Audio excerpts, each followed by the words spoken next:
Welcome to my channel, Sell Buzz. Las Vegas's bright lights may define Rick Harrison today, but his journey began far away from the glittering casinos, in the quiet, lonely darkness of a hospital bed. At the tender age of 8, Rick's life was snatched away from normalcy when he began suffering from severe epileptic seizures. Where most children spent their days playing in open fields, Rick spent his confined to cold, sterile hospital rooms, tied to monitors that beeped with each heartbeat. Doctors were skeptical about his future.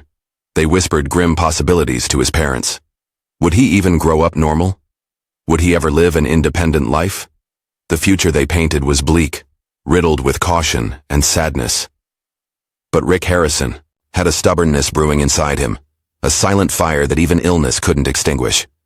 While his body weakened, his mind hungered. Trapped inside those four walls, Rick found his escape. Books. They became his companions, his windows into worlds he could not physically reach. History books, economic theories, biographies of powerful leaders. These were not the readings of an average 8-year-old boy. They were the early weapons of a mind that would one day negotiate with the toughest, outsmart the shrewdest, and build an empire out of second-hand treasures. As Rick devoured history, he wasn't just reading events. He was learning patterns, how societies rose and fell, how fortunes were made and lost, how leadership was forged through struggle. This was no passive reading. It was a silent education preparing him for a future that nobody around him could see. Rick's family, meanwhile, clung desperately to hope. His father, Richard Old Man Harrison, was a strict, pragmatic man, shaped by his time in the Navy. He believed in discipline, resilience, and hard work. And though he rarely spoke his feelings aloud, he believed in Rick too. He refused to let his son see himself as weak. There were no special treatments in the Harrison household. Illness was not an excuse. It was merely another opponent to defeat. By the time Rick was a teenager, the seizures had lessened, but their impact lingered. He hadn't grown up the way other kids did. No little league games, no reckless summer nights. Instead, he grew up with a sharper mind, a thicker skin, and a burning desire to carve his name into history somehow, somewhere. But fate wasn't finished testing Rick Harrison just yet. In the early 1980s, economic hardship knocked on the Harrison family's door. Their real estate business collapsed catastrophically, leaving them teetering on the brink of financial ruin. Bankruptcy loomed like a storm cloud. In a desperate bid for survival, Richard Harrison uprooted his family from their North Carolina home and drove west, chasing the distant, desperate hope that Las Vegas, city of gamblers, hustlers, and second chances, might offer them a fresh start. For a boy who had just clawed his way back to health, it was another brutal shift. Gone was the stability he had fought for. In its place came uncertainty, struggle, and long days helping his father scrape together a living. But hidden beneath the chaos was an opportunity, a forge where Rick's dreams, ambition, and hard-learned resilience would be hammered into steel. At first, Las Vegas offered little but broken promises. The family opened a modest second-hand store called the Gold and Silver Coin Shop. It wasn't glamorous. They dealt in cheap trinkets, small sales, and low profits. Rick often manned the store himself, absorbing not just the merchandise but the psychology of desperation. Every customer who walked in was a lesson in human nature, what people valued, what they feared, how easily pride could be swallowed when bills loomed and rent was due. Rick was just a teenager, but he already understood something most adults never grasped. Behind every item pawned was a story. A mother's necklace traded to keep the lights on, a soldier's medal exchanged to buy a plane ticket home, a guitar sold to pay off crushing medical bills. In every deal, Rick didn't just see money, he saw lives unraveling, one artifact at a time. In those dusty aisles, something else crystallized inside Rick Harrison, a dream bigger than his family's struggling coin shop. He didn't want to just survive.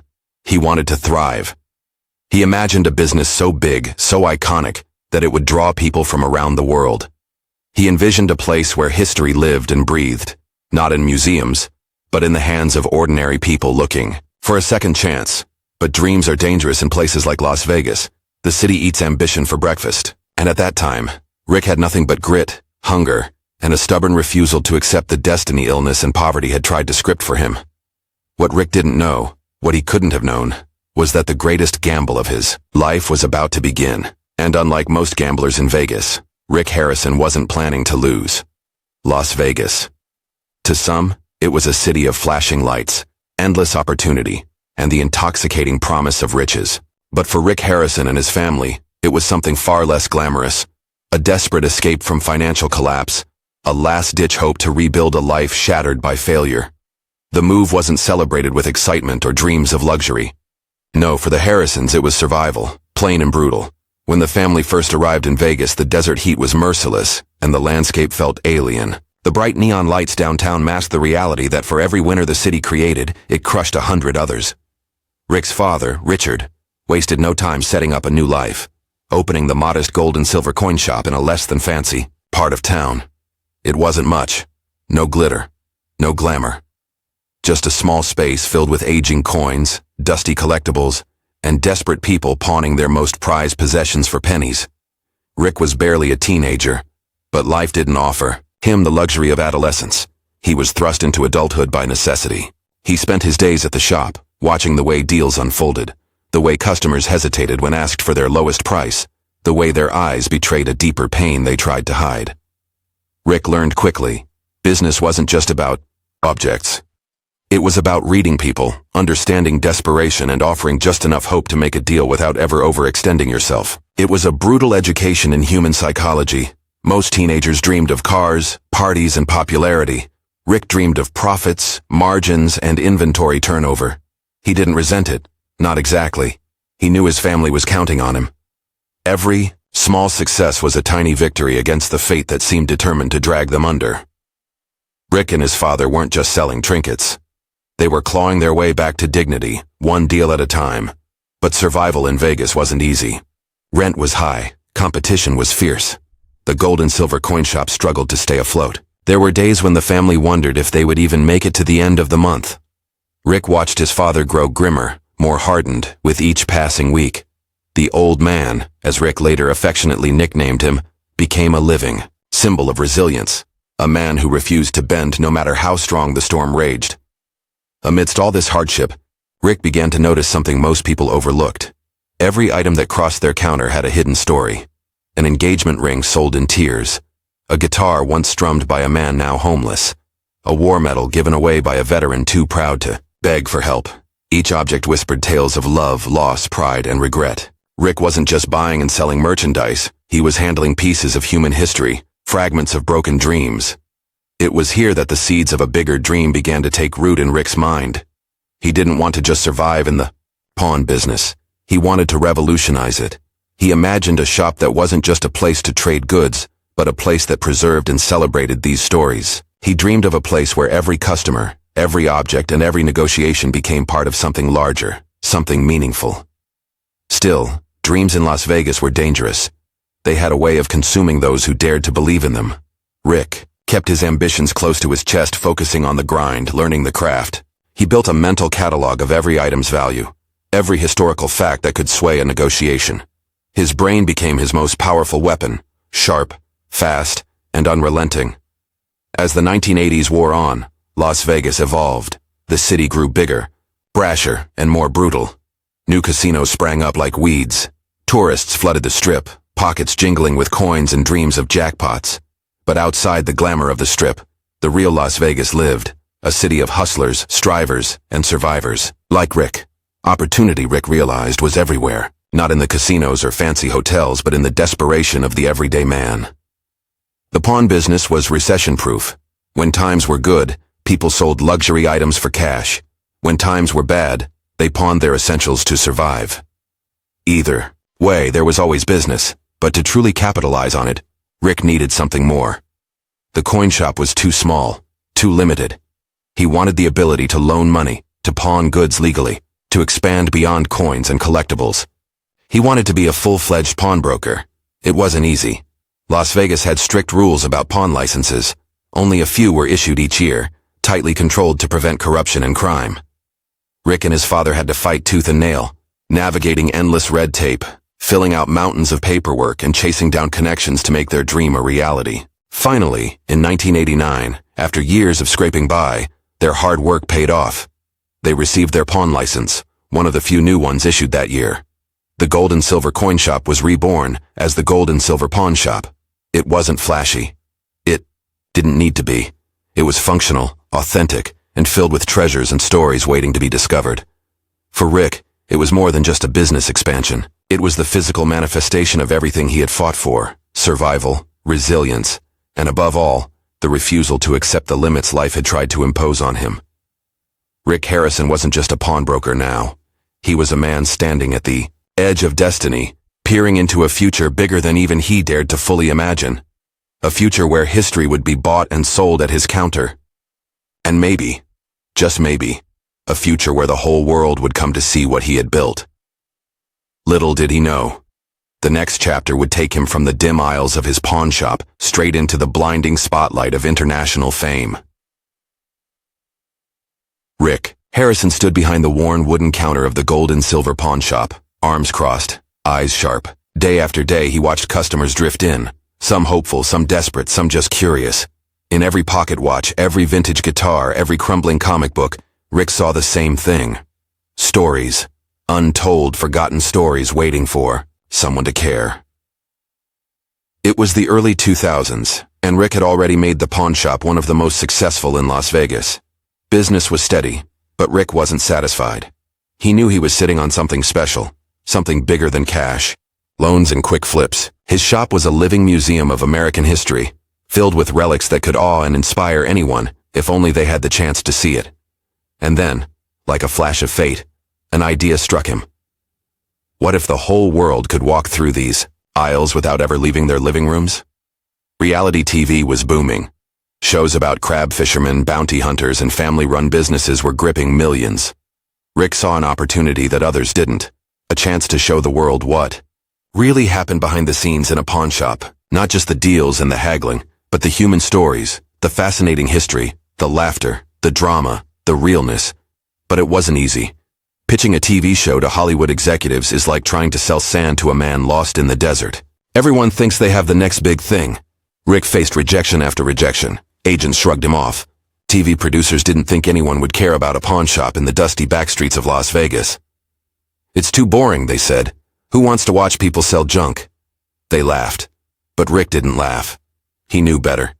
He had spent his entire life finding value where others saw nothing. Why should this be any different? In 2008, after years of chasing and pushing and refusing to accept no for an answer, Rick finally found a believer, a production company willing to take a gamble. History Channel, known for documentaries and serious historical programs, agreed to give it a shot. But even they didn't expect much. A few episodes maybe, enough to fill late-night slots. Nobody thought it would be a phenomenon. They called it Pawn Stars. When the cameras first rolled, Rick was ready. Alongside him stood his father, the gruff and hilarious old man, his laid-back, goofy son Corey, and Corey's lovable, mischievous best friend Chumley. Together, they weren't just business partners. They were a family. And that chemistry, that natural, unscripted, hilarious, and sometimes touching interaction between them became the secret weapon that nobody had predicted. The world fell in love. Overnight, the Harrison family became stars. Audiences tuned in by the millions to watch Rick negotiate million-dollar artifacts, laugh at Chumley's wild antics, and witness the old man's legendary one-liners. But it wasn't just entertainment. Pawn Stars managed something rare. It made history cool again. Suddenly, viewers cared about the story behind a Civil War rifle, or the craftsmanship of a vintage Rolex, or the secrets hidden inside an old map. Rick, with his encyclopedic knowledge and quick wit, wasn't just a businessman anymore. He became America's favorite storyteller, connecting generations through objects that would have otherwise gathered dust and obscurity. The gold and silver pawn shop transformed overnight. What had once been a modest, slightly worn storefront became a tourist destination. People lined up for hours just to catch a glimpse of Rick, Corey, Chumley, and the old man.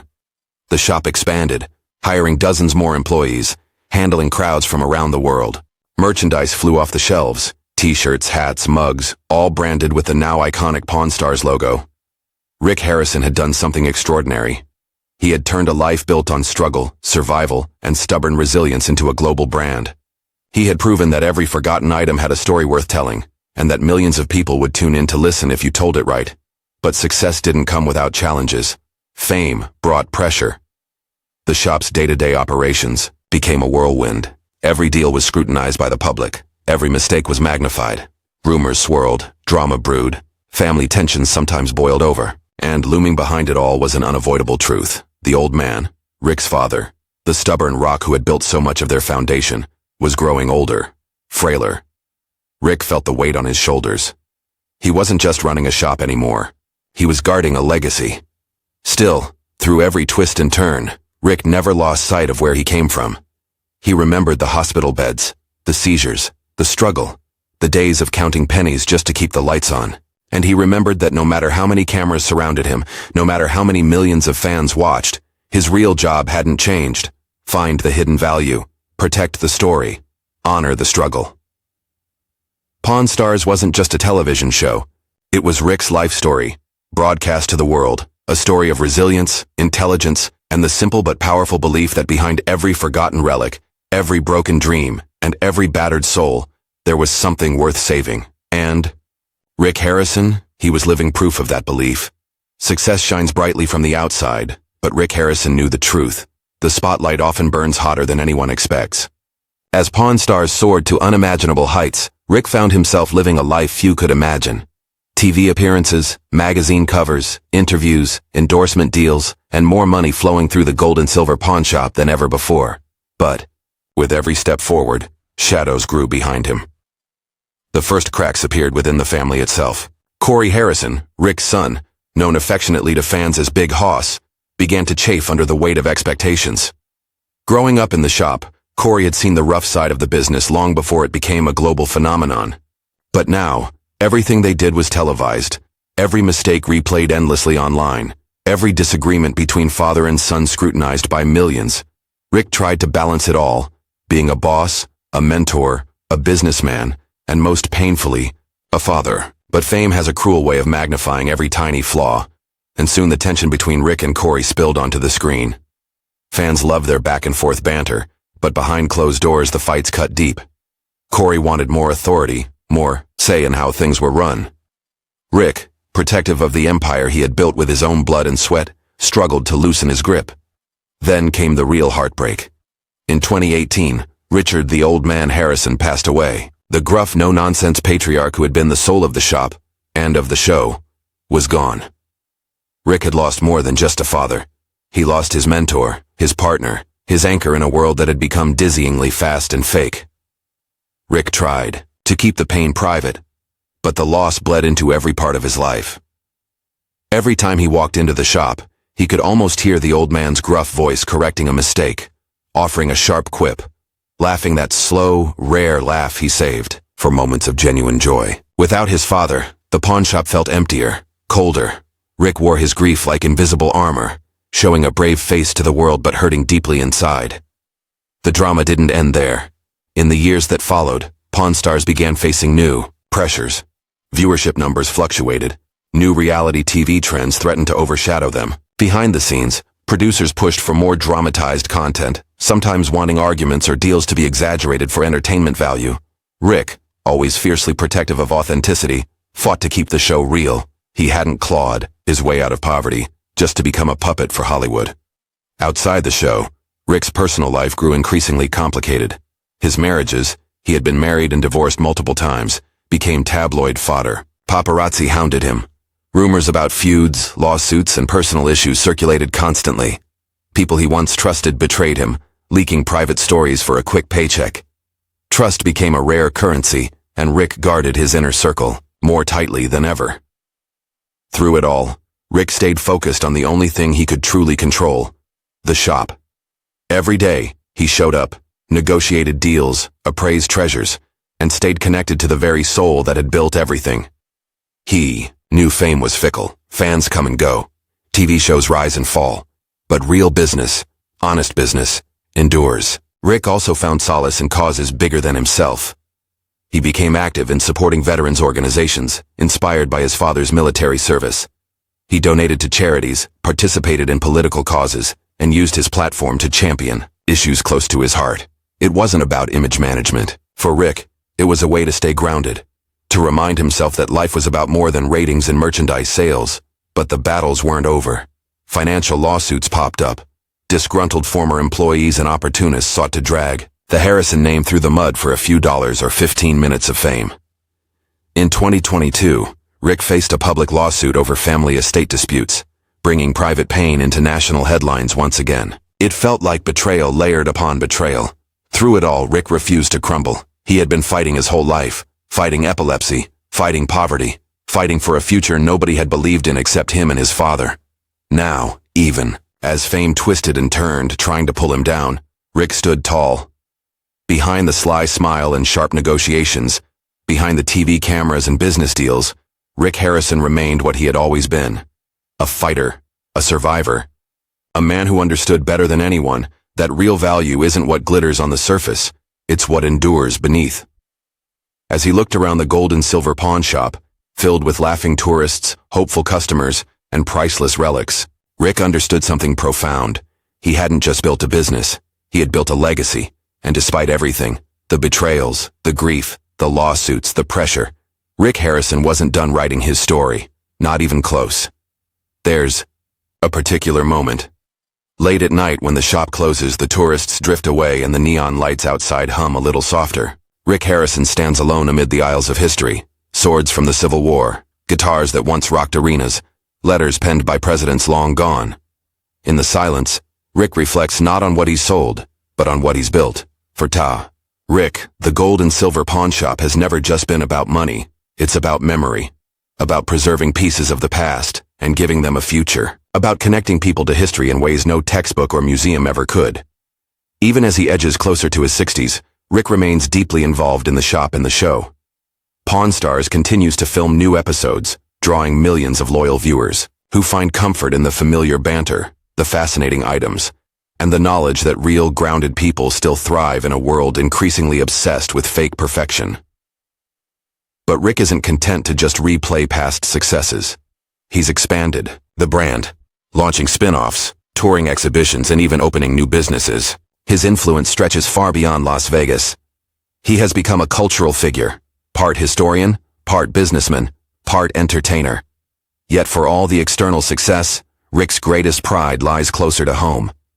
He watches Corey, his once rebellious son, grow into a seasoned businessman himself.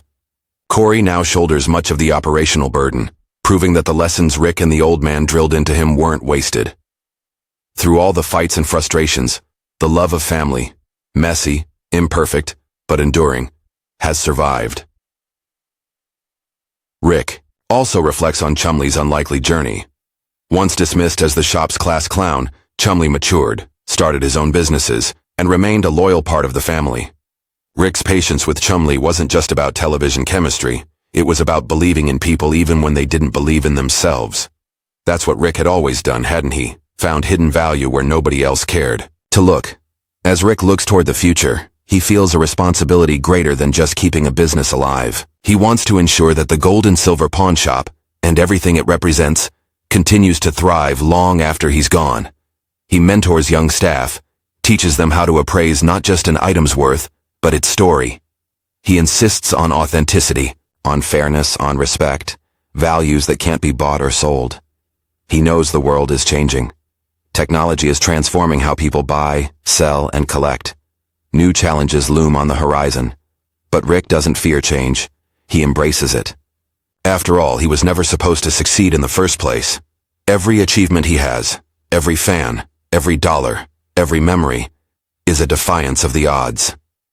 In the end, Rick Harrison's story isn't just about a pawn shop or a TV show, or a fortune. It's about grit. It's about resilience.